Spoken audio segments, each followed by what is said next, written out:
আমাদের সাথে যারা রাজনীতি করবে তারা ছাড়া আমাদের সাথে কেউ আন্দোলন করতে পারবে না। তাহলে আমরা দেখতাম যে তোমরা এই কতিপয় ছাত্ররা কিভাবে সরকারের পতন ঘটাতে। আজকে যখন সরকারের পতন নিশ্চিত হয়েছে, এই আন্দোলনে প্রত্যেকটা রাজনৈতিক দল ভূমিকা রেখেছে, এমনকি সাংবাদিকরাও ভূমিকা রেখেছে। একটু আগে এইখান থেকে একজন সাংবাদিক আমাকে যেটি বললেন যে গণঅভ্যুত্থানে সাংবাদিকদের যে ভূমিকা, সাংবাদিকরা শহীদ হলো, আহত হলো, এ বিষয়ে আপনি কিছু বলেন। দেখেন, আমরা এর আগে একাধিকবার বলেছি এই গণঅভ্যুত্থানে 6 জন সাংবাদিক শহীদ হয়েছে, এই গণঅভ্যুত্থানে অসংখ্য সাংবাদিক তারা আহত হয়েছে, কিন্তু এখনো পর্যন্ত সেই সাংবাদিকদের যে ক্ষতিপূরণ দেওয়া, তাদের সুচিকিৎসার ব্যবস্থা করা, সেটি কিন্তু করা হয়নি।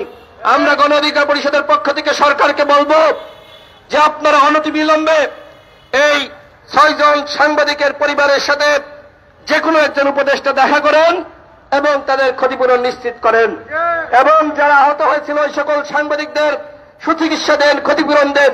শুধুমাত্র সাংবাদিক নয়, আপনারা দেখেছেন যে মুক্তিযোদ্ধা মন্ত্রণালয়ের পক্ষ থেকে গেজেট প্রকাশ করা হয়েছে 834 জন শহীদ। এতদিন আমরা বলে আসছিলাম শহীদের তালিকা প্রকাশ করেন, আপনারা তালিকা প্রকাশ করেন নাই, 2015 বলছিলেন।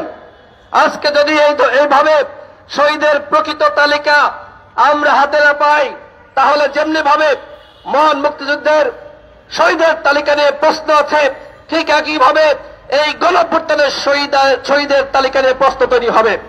আমরা এই কারণে সরকারের কাছে দাবি রাখছি, অনতিবিলম্বে শহীদের প্রকৃত তালিকা তৈরি করুন এবং এই শহীদ পরিবারকে ন্যূনতম 1 কোটি টাকা করে ক্ষতিপূরণ দিতে হবে। আপনারা দেখলাম যে 1 লাখ টাকা 2 লাখ টাকা করে ক্ষতিপূরণ দিচ্ছেন, এইটা কি পর্যাপ্ত বন্ধুগণ? এবং একই সাথে যারা আহত হয়েছে এদের সুচিকিৎসা নিশ্চিত করতে হবে এবং প্রত্যেক আহত পরিবারকে তাদের যে ধরনের আহত হয়েছে সেই বিবেচনা অনুযায়ী ন্যূনতম 50 লাখ টাকা করে ক্ষতিপূরণ দিতে হবে। আমি বক্তব্য বাড়াচ্ছি না, আমি সর্বশেষ বলবো, এই যে আওয়ামী লীগের হাইকমান্ড যারা পালিয়ে গেছে শেখ হাসিনা সহ, এদেরকে বাংলাদেশে ফিরে আনতে হবে এবং ফাঁসিতে ঝুলিয়ে এদের সর্বোচ্চ শাস্তি প্রদান করতে হবে। একই সাথে যারা গণহত্যায় শহীদ হয়েছে, এই গণহত্যার বিচার অবশ্যই করতে হবে।